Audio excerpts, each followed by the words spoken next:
Ela é um dos nomes mais conhecidos da música erudita do Brasil e do mundo.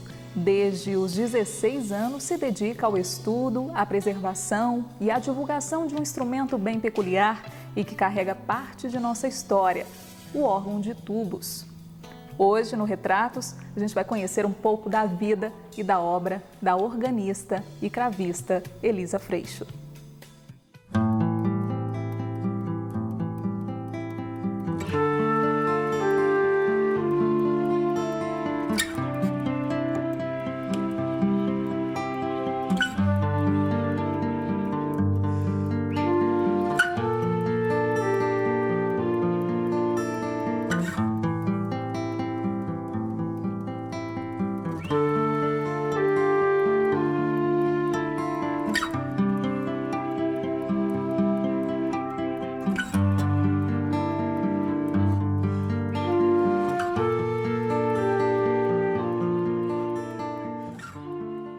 Olá, Elisa, bem-vinda ao programa Retratos. Obrigada. É um prazer a gente conversar com você pela sua história, principalmente aqui nesse cenário maravilhoso, a Igreja Matriz de Santo Antônio, aqui em Tiradentes, onde está uma peça rara, esse órgão de tubos, preservado principalmente, não é, Elisa? Nós temos o privilégio aqui de encontrar um instrumento muito bonito, que é um instrumento português, feito em 1785, e que foi restaurado com 95% do material original. Então foi um restauro não só muito bem feito, mas onde as peças do órgão orientaram o processo de restauro. A gente vai saber mais sobre o órgão e sobre as peculiaridades dele, mas eu queria saber um pouquinho da sua história, da sua vida. Desde os 16 anos você se dedica ao estudo, né? Você começou também estudando piano e se dedicando também ao estudo do órgão, é isso? O caminho normal de um organista, ele passa pelo piano. Por causa da dificuldade de acesso ao órgão e também pelo fato de que o órgão é um instrumento fisicamente muito desconfortável para uma criança. Então, normalmente os organistas começam a vida através do estudo do piano. Com 16 anos eu passei para o estudo do órgão sem desprezar o piano. Então, na verdade, eu fiz 2 cursos paralelos. E de lá para cá eu tive que fazer algumas seleções na vida e acabei trocando o piano pelo cravo. E hoje, então, eu toco cravo e órgão. Uhum. E o estudo é contínuo, né? A gente conversava há pouco, o estudo ele se inicia, mas não termina nunca. O estudo de um músico é contínuo. Nós todos temos que estudar, porque se a gente não estudar quase que diariamente, a gente perde os dedos. E a agilidade se dorme, assim, os dedos ficam lerdos. E eu creio que nós temos que ter um preparo físico mais ou menos como o preparo físico de esportistas, inclusive às vezes com treinamentos do corpo mesmo. Qual é a sua rotina de treinamento, vamos dizer assim? É longa, intensa? O meu momento está muito confuso. Eu diria que eu estou passando mais horas dentro de um carro do que ao lado de algum instrumento musical. No momento em que a rotina te permite fazer isso. Hoje, esses últimos meses tem sido assim. Mas é um momento. Então, o que deveria ser o normal seria deixar algumas boas horas de estudo por dia, 2, 3 horas de estudo no mínimo, para a manutenção. E nas épocas do ano em que a gente monta repertórios, aí o tempo de estudo tem que ser maior. E todos os dias dedicar alguns momentos também ao preparo do corpo, relaxamento, preparo físico, isso é importante. E o interessante é que a música, ele alimenta a alma, alimenta o corpo também, né? Faz bem para a gente de uma forma geral, assim, é um bem-estar integral, né? Hoje existem estudos muito interessantes a respeito da capacidade que os músicos têm de regeneração, sobretudo quando o cérebro é atingido em algum acidente ou por alguma doença. Os músicos vivem muito, há uma tradição dos regentes, sempre se fala da vida longa que tem regentes, porque exercitam muito o cérebro, né? Todo dia aprendendo coisas novas, todo dia decorando o material. E naturalmente que a música muito harmônica, isso deve fazer algum efeito sobre o corpo? Deve não, com certeza faz, da mesma forma como a música violenta também faz algum efeito sobre o corpo. Vamos falar um pouquinho da sua infância. É uma família de músicos? Não chega a ser uma família de músicos, mas é uma família em que muitas crianças puderam ter acesso à música e no fim 5 se tornaram profissionais da música. Então nós todos tivemos muito espaço e temos na família profissionais de outras áreas artísticas também. E sempre com piano ou outros instrumentos também? Começamos diferentemente, alguns cantando, muito coro, piano com certeza, mas também teve gente que começou pela flauta doce. Então, diversas formas de educação musical. Você já cresceu, então, nesse ambiente musical? Sim, eu me lembro, eu sempre acho que eu cantei antes de ter falado, porque eu lembro da minha mãe estudando piano diariamente e essas melodias que ela estudava ficaram no ouvido de alguma forma. E minha mãe era uma amadora completa, mas também cantava muito, cantava em coros e, enfim, a gente ouviu muita música em casa. Qual foi a primeira peça ou primeiro programa que você tocou? Você se lembra da plateia? Quem te viu? Alguém da família? Como é que foi esse momento?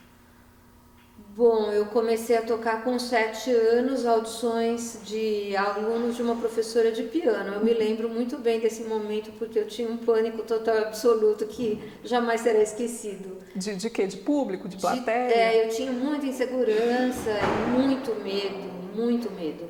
Então eu me lembro muito bem, sim. O que eu toquei eu não me lembro, mas da situação eu me lembro. Com muito medo. E os familiares na plateia? Os familiares de todas as crianças, porque então era uma audição de alunos, né? E obviamente que essas audições aconteciam de 6 em 6 meses, sempre no fim do semestre, e eu fui me desenvolvendo e fui perdendo um pouco do medo. E quando eu comecei a tocar em igrejas, que eu era muito jovem, com 10, 11 anos, aí eu já tinha elaborado a minha relação com o medo, né? Que não é que a gente deixa de ter medo, a gente desenvolve um bom relacionamento com o medo, né? Hoje em dia já está resolvida essa questão, né? Totalmente. Hoje em dia tocar é um grande prazer da minha vida. É mesmo? Com certeza. Se imaginaria fazendo outra coisa? No momento não, já imaginei outras situações para minha vida. Acho que a gente sempre tem que imaginar, porque nem sempre os músicos conseguem chegar ao fim da vida como músicos, por diversas razões, às vezes questões familiares, de saúde, né? Então é sempre bom a gente ter alguma coisa que a gente gosta de fazer num segundo plano. Mas no momento não, eu tenho convicção dessa atividade que acho que nem chega a ser uma profissão, é uma manifestação mais do que uma profissão. Uma dedicação exclusiva, né? Hoje você tem. Ou quase exclusiva. É uma dedicação muito grande, com certeza. Você morou fora do país? Eu morei no tempo de estudante, eu terminei o curso da faculdade em São Paulo e saí do país com uma bolsa do governo alemão. Então eu fiquei 2 anos e meio na Alemanha, simultaneamente já comecei a me movimentar pela Europa e depois passei um tempo na França, deu no total 4 anos. Como é que foi essa experiência, Elisa? Maravilhosa, maravilhosa. Acho que as portas foram muito abertas e pessoas muito receptivas, me ajudaram demais. E essa questão do músico profissional na Europa, encarar a profissão como uma profissão. Então ele se dedica, ele faz, ele é muito engajado. E nós, como alunos, acho que usufruímos muito dessa condição de professores muito generosos. Eu acho que essa é a minha experiência e a experiência de outros músicos também. Você lançou alguns discos, né? Algumas obras. Foi o início de tudo isso se deu lá fora do país, na Alemanha, ou foi aqui no Brasil? Eu gravei órgãos europeus e lancei os discos no Brasil, porque nesse momento, que foi ainda nos anos 80, nós não tínhamos bons órgãos restaurados no Brasil. Então eu comecei gravando em alguns órgãos europeus, aos quais eu tinha muito acesso, e o acesso era irrestrito mesmo, era muito fácil. Então eu acabei produzindo esses discos aqui, no começo discos de vinil. E depois então nós começamos a gravar aqui. Então eu tenho 14 ou 15 discos gravados, eu nem sei. E depois eu tenho 2 discos gravados na Europa e produzidos na Europa e vendidos exclusivamente na Europa. E escreveu um livro também, não é, Elisa?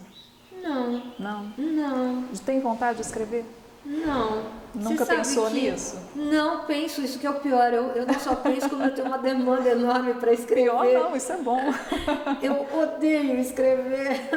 É mesmo? Eu tenho uma dificuldade enorme com a palavra escrita. Uhum. Então eu acho que eu precisaria ditar para um gravador e alguém elaborar o texto. Porque eu adoro falar, mas não gosto de escrever. E eu realmente, a caneta, o papel, me limitam demais. Eu não consigo me expressar através da palavra escrita. E eu tenho sempre convites. Agora em novembro eu tinha que falar num congresso e eu coloquei como condição para a minha participação que eu não tivesse que mandar o artigo escrito. Olha só. E daí eles falaram, não, mas nós precisamos do artigo escrito. Eu falei, então eu não vou. Mas quem sabe? Então, vai amadurecendo a ideia. Quem sabe? A gente muda na vida, pois né? É. No próximo bloco você vai saber mais sobre as características desse instrumento que carrega parte da nossa história, que é o órgão de tubos. Nós estamos conversando hoje com a organista e cravista Elisa Freixo. Daqui a pouquinho a gente volta.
Estamos de volta com o programa Retratos, hoje aqui na Matriz de Santo Antônio, conversando com a organista e cravista Elisa Freixo.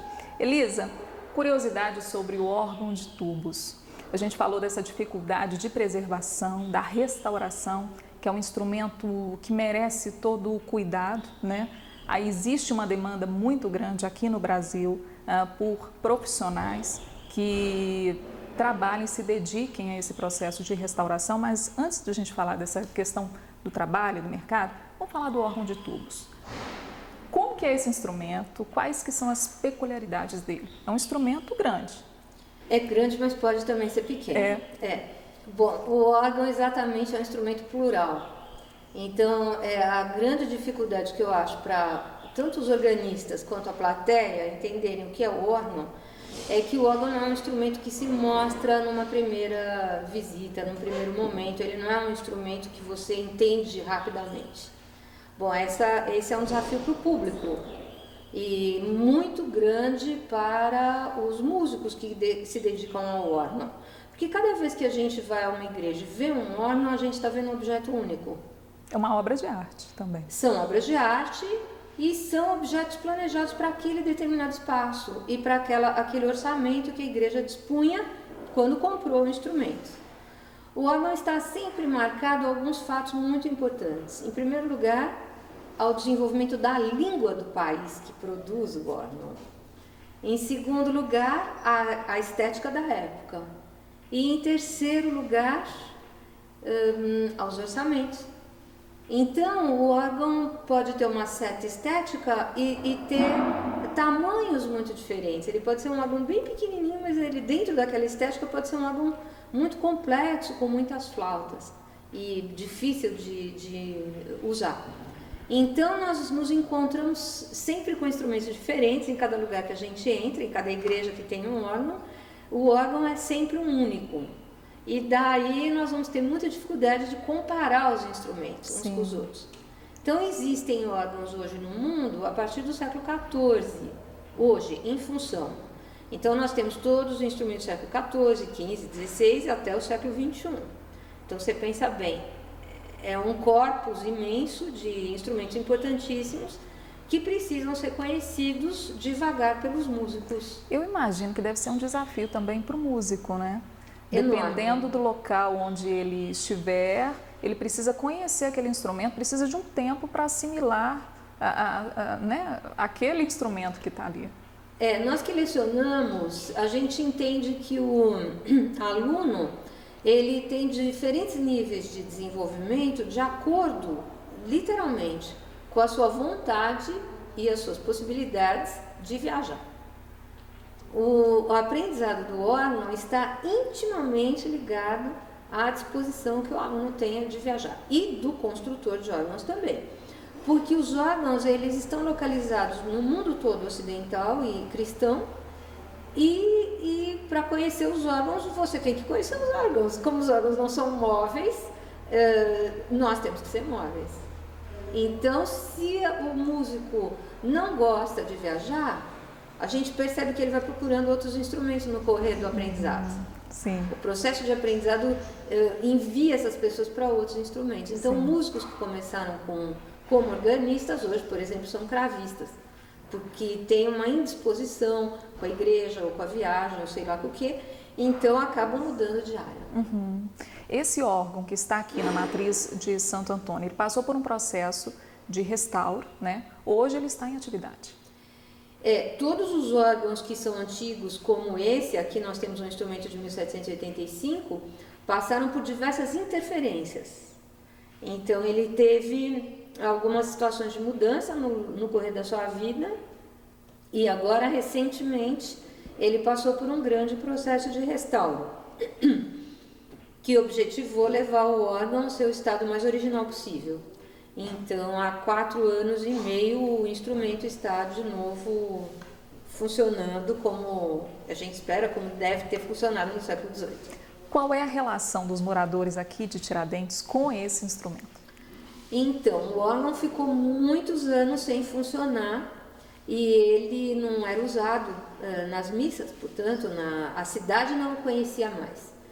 Então agora nós temos um processo de volta de uso do instrumento através da participação do instrumento em missas e projetos de concerto. Então nós temos uma parcela da população que se interessa já bastante pelo órgão, já desde o processo de restauro, e uma outra parcela da população que precisa ser ainda atingida pela oferta desse som, né, pelo oferecimento desse som.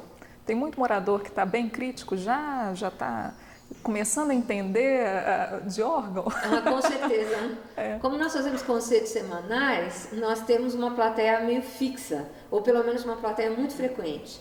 E esse público é muito divertido, porque eles me indicam peças que eu não toco, por que eu não toco, ou então eles me ligam e falam, Scarlatti tem umas sonatas que talvez você pudesse experimentar. Fazem pedidos. Mas essa é uma relação muito legal que a gente tem com o público e em outros locais também.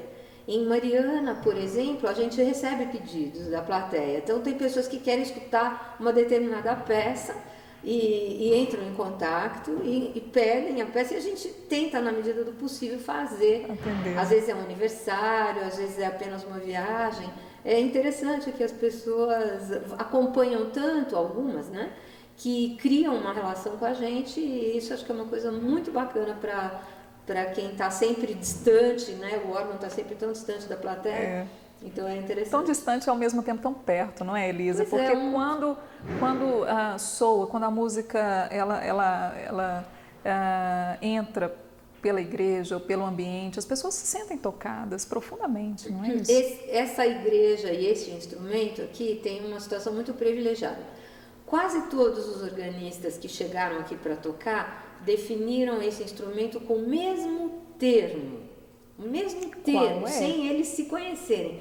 Eles falam assim, uma coisa parecida com isso: o órgão tem um som acolhedor, caloroso. Os termos são, é um som redondo. As pessoas vão muito por essa ideia de acolhimento. É muito interessante, porque talvez 10 pessoas tenham usado esse tipo de expressão para definir o som do órgão. E não é por acaso. Não é por acaso, portanto o órgão tem um som caloroso mesmo, arredondado, muito bonito. E a gente falando dessa relação entre morador e o órgão que está aqui em Tiradentes, o processo de retirada dele para a restauração e a volta dele à cidade também merece um destaque, né? Foi um episódio à parte. Foi. Sempre que a gente tira um instrumento do seu local original, todos corremos riscos. E é um processo de muito nervosismo e muita ansiedade, que certamente tira o sono de muitas pessoas, porque você põe tubos históricos num avião, por mais que tudo seja muito seguro, na verdade nada é seguro. Então, uma parte do órgão saiu, nós fomos lá ver o trabalho, ele foi para Barcelona, eu toquei o órgão, foi gravado, inclusive, no estúdio de restauro, no ateliê de restauro, e fomos com outras pessoas, foi uma experiência muito bonita, muito gratificante. E depois, então, o órgão foi embalado e veio para cá. E quando ele chegou na cidade, os sinos da cidade tocaram. E eu creio que foi uma forma de recebê-lo, uma forma muito bonita. E a cidade, naturalmente, todos nós respiramos tranquilos quando nós soubemos que o órgão e o caminhão entraram pela cidade, né? Porque realmente é um desafio de resistência para a equipe que trabalha. É um alívio, né? É um alívio. E foi uma linda forma, né, de dar boas-vindas, né? Maravilhoso. Com música, com o som original do espaço. Nada melhor. Os sinos são a marca das igrejas mineiras. Então eu acho que o órgão deve ter se sentido muito grato e muito bem saudado por esse som todo que o acolheu. Com certeza. Você está acompanhando uma conversa com a organista e cravista Elisa Freixo. Daqui a pouquinho a gente volta com mais bate-papo para você.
Estamos de volta com o programa Retratos, hoje aqui em Tiradentes, na Igreja Matriz de Santo Antônio, conversando com a organista e cravista Elisa Freixo. Elisa, falávamos no bloco anterior a respeito dessa relação dos moradores aqui em Tiradentes com o órgão. Qual é a relação do público, por exemplo, você que morou há algum tempo na Europa, viaja frequentemente para lá, a relação do público brasileiro com esse instrumento e o público europeu. Você vê semelhanças diferentes? Como que você avalia isso? Bom, o público europeu, eu creio que não só o público de órgão, de concertos de órgão, mas o europeu em geral, hoje é um pouco cansado, é um pouco satisfeito demais, tem demanda demais, tem oferta demais. Então a gente que toca percebe que sempre tem que estar oferecendo alguma coisa que não foi oferecida, porque tudo é muito oferecido. Sempre buscando algo diferente, inovar. E mesmo assim, as plateias europeias em geral, sobretudo dos países mais ricos, são plateias muito de terceira idade. Você tem pouca plateia jovem, poucos jovens na plateia. Por outro lado, eu trabalho muito na América Latina e hoje eu creio que com o desenvolvimento da minha carreira e também das minhas posturas e as formas que nós descobrimos de trabalhar no Brasil, me levou muito a viagens à América Latina. E hoje eu sou completamente seduzida pela América Latina, lamentando muito não ter sido seduzida por essa ideia antes, de eu não ter aberto os meus olhos antes para esses fatos. Então eu sempre circulei muito no Brasil, mas agora eu já fiz 7 viagens para o México, já fui para Bolívia, o Equador, vou muito para Argentina e Uruguai. E a América Latina e o Brasil tem um público maravilhoso, públicos maravilhosos, com muitos jovens, crianças, é um público muito curioso, muito instigante, aberto. Tanto a gente pode fazer um repertório contemporâneo, que vai ter plateia, como a gente pode fazer música antiga, vai ter plateia. Eu sou muito seduzida pela plateia latino-americana e diria que eu não troco essa plateia por outra. Para o músico deve ser muito gratificante você ter essa plateia participativa, não é? Crítica, que troca ideia, que questiona, que se encanta, que presta atenção, que fica atenta. Muito. Claro que um público europeu educado e refinado é muito prazeroso, eu não vou deixar de ir para a Europa. E agora esse ano agora em maio já tenho concertos. E o público culto é importante, porque a crítica do público culto que orienta muito a gente. É importante tocar na Europa, eu vou continuar sempre. Mas o público latino-americano, ele tem um clichê, ele é caloroso. Eu diria que ele é mais do que caloroso. Ele é instigante, ele é curioso, ele é participativo, ele é questionador e ele é fresco, ele tem um frescor, ele tem uma juventude, uma leveza. E eu acho que isso são dados muito importantes para nós, que eu acho que a gente sempre valoriza muito o produto europeu e despreza, e eu mesma me vi fazendo isso durante o meu percurso, então eu acho que eu tenho que corrigir um pouco esse comportamento. Você me falava, a gente conversava aqui nos bastidores, que o Brasil é um grande mercado, principalmente para restauração de órgãos, né? A gente está falando de um público brasileiro que aprecia a arte, e esse é um mercado que não está sendo trabalhado por esses profissionais, não é? Bom, o mercado no Brasil hoje é um mercado aberto para muitos segmentos, para muitas ações, atividades, áreas de conhecimento. Sem dúvida que essa área de conhecimento no Brasil hoje é bastante pouco privilegiada, porque nós perdemos uma tradição organária. Então, a organaria, que é a arte da construção do órgão, ela sofreu interrupções muito graves no Brasil. Ela sofreu interrupções já a partir do século XIX. E daí os organeiros brasileiros começaram a importar órgãos ou a importar partes de órgãos e montar instrumentos aqui. Muitas vezes esses órgãos, quando foram instalados, já no século XIX, no século XX, nunca mereceram um acabamento cuidadoso, porque as pessoas não tinham mais a tradição do acabamento. Quando a gente vê órgãos feitos no Brasil, como é o caso do Diamantina, no século XVIII, que a gente só de olhar o órgão sabe que ele foi feito por uma mão muito competente, por uma cabeça pensante, hoje a gente vê alguns órgãos e a gente não pode dizer o mesmo. E então nós temos aí uma crise Eu acho que existe um número enorme de igrejas precisando de cuidados, restauros dos seus instrumentos e pessoas nos pedindo ajuda, e ao mesmo tempo nós temos muito poucas pessoas em condições de atender essa demanda e pouquíssimas pessoas que realmente tenham estudado a fundo a arte organária. Então tem um descompasso mesmo entre a demanda e a possibilidade de oferta ou de atendimento a essa demanda. Hoje, por exemplo, os órgãos, quando precisam ser restaurados, eles precisam ser enviados para a Europa. Nós trabalhamos com diferentes perfis de instrumentos. Sim. Então nós vamos ter órgãos muito valorosos, nós vamos ter órgãos menos importantes, mais rudimentares, nós temos alguns órgãos de fábrica. Então cada caso é tratado individualmente. Obviamente que existem no Brasil pessoas trabalhando com órgãos e cada um vai ter a sua ética e vai ter a sua forma de lidar com esse desafio, com essa grande questão que é o restauro do órgão. Eu, no momento, trabalho com mão de obra internacional.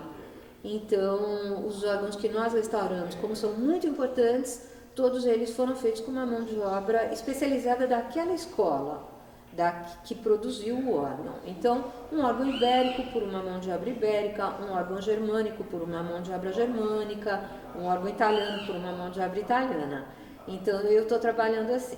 Você acha que essa identidade ela é positiva? Porque a forma como o órgão canta está ligada inteiramente com a língua que se fala naquele país. Então, o acabamento do órgão, que é a parte mais importante, que é quando o órgão vai cantar, ele precisa ser feito por uma pessoa que conheça muito bem a língua e que conheça a forma de dar acabamento ao tubo. Então, o tubo tem que ser manipulado quando há um restauro do órgão. Se um órgão tem 2.000 flautas, a manipulação dessas 2.000 flautas tem que estar de acordo, a maior até a menor, nas fileiras e nos coros. Então você tem que ter um instrumento que esteja inteiro falando bem. E conseguir isso não é uma coisa muito fácil. É um desafio, né? É um processo longo de aprendizado. A gente está caminhando para o finalzinho do programa, Elisa. Mas antes eu queria saber de você em relação a uma referência hoje. Você é apaixonada por qual obra, por qual peça? Existe alguma que te chame mais atenção? Que você, inevitavelmente, em todos os concertos precisa tocar, porque você gosta, antes de tudo? Não, que te emociona? Na verdade, eu acho que não. Eu acho que quanto mais a gente se desenvolve, mais amplo é o campo de horizonte, visão. Né? Então, eu sempre acho assim que as pessoas me perguntam, você gosta mais de qual instrumento? Eu falei, mas eu acho que uma mãe não gosta mais de um filho do que do outro. Gosta igual. Gosta, ou os filhos são diferentes, até a forma como ela gosta pode ser diferente, mas a intensidade que eu acho que é a mesma. Uma mãe vai dar sua vida por qualquer um dos filhos, né? Eu não quero, assim, achar que eu sou mãe dos instrumentos, porque não sou, não é isso. Mas o produto das mãos e da vida da gente, que é a música, o que são agora esses restauros de órgãos, ele precisa ser tratado de forma de distanciamento, de um certo distanciamento, mas ao mesmo tempo da melhor doação. Então eu acho que a gente se doa muito para restaurar ou para fazer os concertos, para estar sempre organizando repertórios interessantes e curiosos, mas cada vez com mais amplitude de desejos, de paixões, de amores e de engajamentos. Eu acho que essa é a marca do músico quando ele vai ficando mais maduro, para não dizer mais velho, claro, né? Então a gente vai abrindo o horizonte. Elisa, foi um prazer tê-la aqui no Retratos. Espero que a gente tenha mais oportunidades de conversar, de contar um pouquinho mais dessa história. Não tem fim, tem muita coisa para falar, infelizmente não dá tempo, mas é bom porque a gente tem outras oportunidades, a gente tem a possibilidade de tê-la aqui de novo. Muito obrigada, eu que agradeço a oportunidade. E o Retratos fica por aqui. Você acompanha todos os detalhes do programa pelas redes sociais, pelo Facebook, pelo Twitter. E você também pode entrar em contato conosco pelo e-mail retratos@tvhorizonte.com.br. A gente se encontra na próxima semana. Até lá!